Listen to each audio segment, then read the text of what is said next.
အားလုံးမင်္ဂလာပါလို့ကျွန်တော်ခုကမြောက်ပေးခြင်းနဲ့ကျွန်တော်လေးကဗာလဲဆို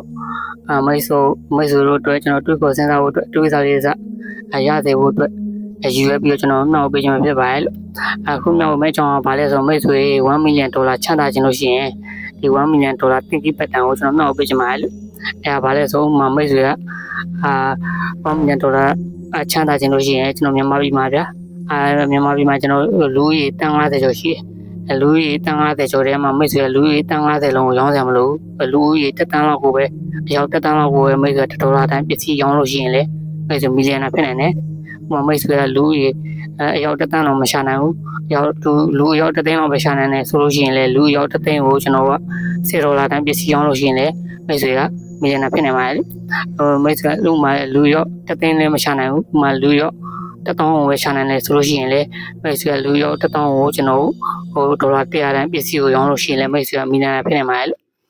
ဥပမာမိတ်ဆွေလူရောက်$1000ကိုမရှာနိုင်ဘူးလူရောက်$1000ကိုပဲရှာနိုင်တယ်ဆိုလို့ရှိရင်လေမိတ်ဆွေလူရောက်$1000ကိုကျွန်တော်က$1000တိုင်းပစ္စည်းကိုရောင်းလို့ရှိရင်လေမိတ်ဆွေမီလီယံနာဖြစ်နိုင်ပါတယ်ဥပမာမိတ်ဆွေလူရောက်$1000ကိုမရှာနိုင်ဘူးလူရောက်100ကိုပဲရှာနိုင်တယ်ဆိုလို့ရှိရင်လေလူရောက်100ကိုကျွန်တော်$1000တန်ပစ္စည်းကိုကျွန်တော်ရောင်းလို့ရှိရင်လေမိတ်ဆွေမီလီယံနာဖြစ်နိုင်ပါတယ်မိတ်ဆွေလူရောက်100ကိုမရှာနိုင်ဘူးလူ10ယောက်ပဲရှာနိုင်တယ်ဆိုလို့ရှိရင်လေရောက်လူ10ယောက်လောက်ပဲရှာနိုင်တယ်ဆိုလို့ရှိရင်လေကျွန်တော်လူ10ယောက်ကိုကျွန်တော်$1သိန်းတန်ပစ္စည်းကိုရောင်းလို့ရှိရင်လေမိတ်ဆွေမီလီယံနာဖြစ်နိုင်ပါတယ်မိတ်ဆွေ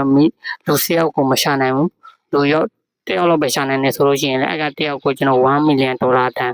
ပစ္စည်းကိုရောင်းလို့ရှိရင်လေမိတ်ဆွေမီလီယံနာဖြစ်နိုင်ပါတယ်လို့ကျွန်တော်ခုမြောက်ပေးအကြောင်းအလေးကတော့$1 millionတင်ကြီးပတ်တန်ကိုမြောက်ပေးခြင်းဖြစ်ပါတယ်လို့ကျွန်တော်ခုမြောက်ပေးအကြောင်းအလေးကတော့မှန်နေမှားရဆိုတာတဲ့ဖြစ်နိုင်တယ်မဖြစ်နိုင်မှုဆိုတာတဲ့အခုနားထောင်နေလူတူတယောက်ချင်းယုံကြည်မှုနဲ့ပဲသက်ဆိုင်ပါတယ်လို့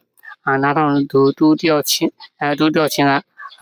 ဖြစ်နိုင်တယ်လို့ယုံကြည်ရဆိုရင်လည်းမှန်ပါတယ်လို့မဖြစ်နိုင်ဘူးလို့ယုံကြည်ရဆိုရင်လည်းမှန်ပါတယ်လို့ကျွန်တော်ခုမြောက်ပေးအကြောင်းအလေးမိတ်ဆွေတို့အတွက်တွေ့ကိုစဉ်းစားဖို့အတွက်တွေးစားလေးတစ်စားရမယ်လို့ကျွန်တော်ယုံကြည်ပါတယ်